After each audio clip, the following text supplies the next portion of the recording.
Hello, मैं बलवंत सिंह रतन doctor Bhimrao Ambedkar राजकीय महाविद्यालय से। पिछली बार मैंने आपको सहसंबंध और उसके प्रकार और सहसंबंध की डिग्री वगैरह बताया था। आज मैं आपको सहसंबंध का प्रथम और सर्वाधिक महत्वपूर्ण सिद्धांत बता रहा हूँ, और वो है कार्ल पियर्सन का सहसंबंध गुणांक। कार्ल पियर्सन का सहसंबंध गुणांक निकालने के दो तरीके हैं, जिसको पहले को अपन प्रत्यक्ष रीति बोलते हैं, दूसरे को अपन लघु रीति बोलते हैं। तो मैं आज आपको प्रत्यक्ष रीति के बारे में बताऊंगा। कार्ल पियर्सन का के सहसंबंध गुणांक का जो पहला और बेसिक सूत्र है वो है कोवेरियंस बटा स्टैंडर्ड डेविएशन ऑफ एक्स गुणा स्टैंडर्ड डेविएशन ऑफ वाई।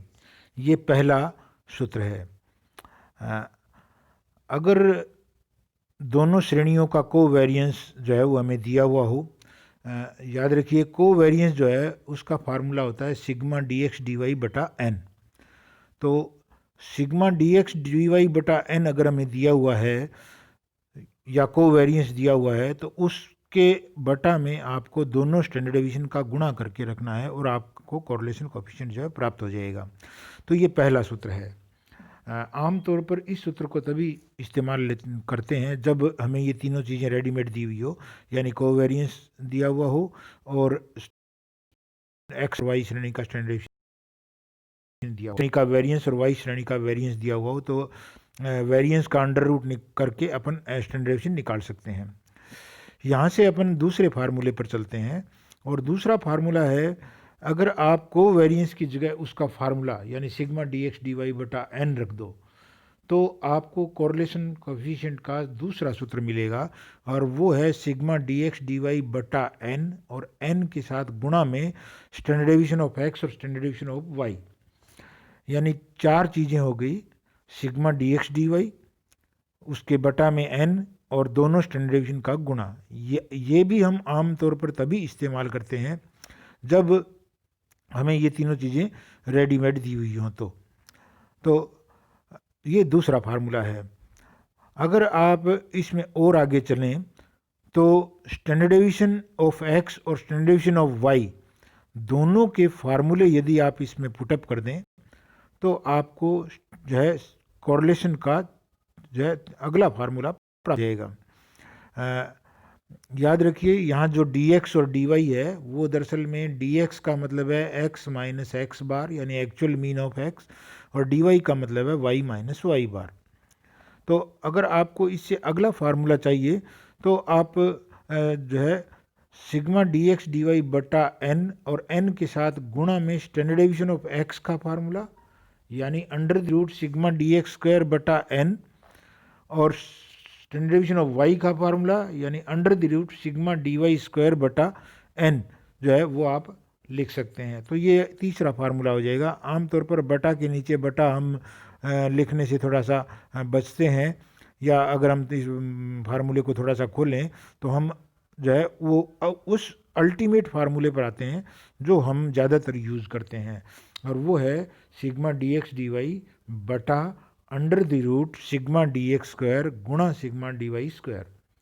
याद रखिए यहाँ डी एक्स का मतलब X minus actual mean of X, D Y का मतलब Y minus actual mean of Y.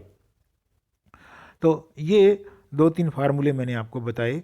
तो जब हमें प्रत्यक्ष रीति से सवाल करना हो और कोई सवाल ये लिमिट चीज़ें फार्मूलों को याद करते हैं, जैसे यहाँ एक एग्जांपल दिया हुआ है, मैं स्टेप बाय स्टेप बताता हूँ इस एग्जांपल को ही देखते हुए।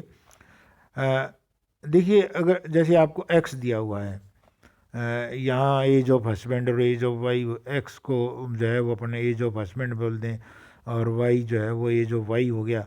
तो x के सभी मूल्यों का जोड़ करिए ताकि आपको सिग्मा डी एक्स मिल जाए, y के सभी मूल्यों का जोड़ कीजिए ताकि आपको सिग्मा y मिल जाए। तो सिग्मा x और सिग्मा y निकाल करके आप उन दोनों को n से भाग दीजिए ताकि आपको सिग्मा x बटा एन यानी x बार मिल जाए, सिग्मा y बटा एन यानी y बार मिल जाए।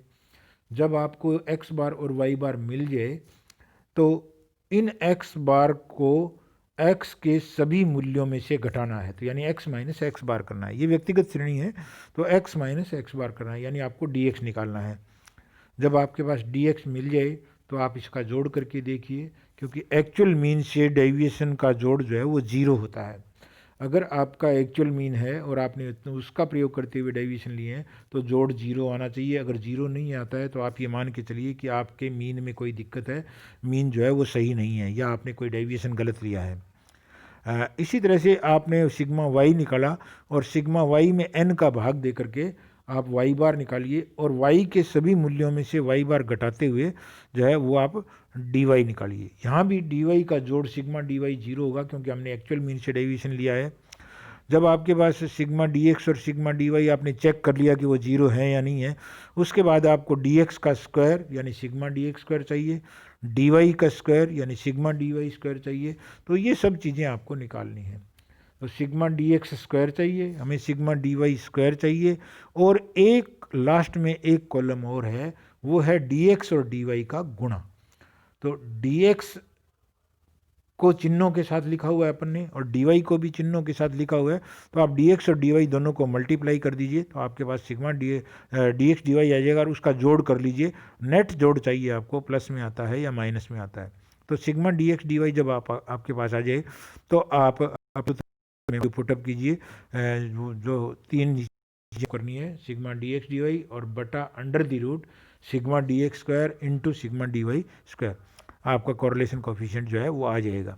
यहाँ जो मैंने पीडीएफ शेयर किया था उसमें लॉग से भी बताया गया है, तो चूँकि मैंने अभी को डिस्कस नहीं करूँगा, निकाल सकते हैं। जैसे इस सवाल में सहसंबंध गुणांक जो है वो आया है +0.82, यानी उच्च धनात्मक सहसंबंध है। तो आप लास्ट में ये कमेंट जरूर कीजिए कि ये उच्च धनात्मक सहसंबंध है। आमतौर पर हम प्रत्यक्ष रीति तभी अपनाते हैं जब x श्रेणी का मीन यानी x बार और y श्रेणी का मीन यानी y बार पूरे पूरे अंकों में आए।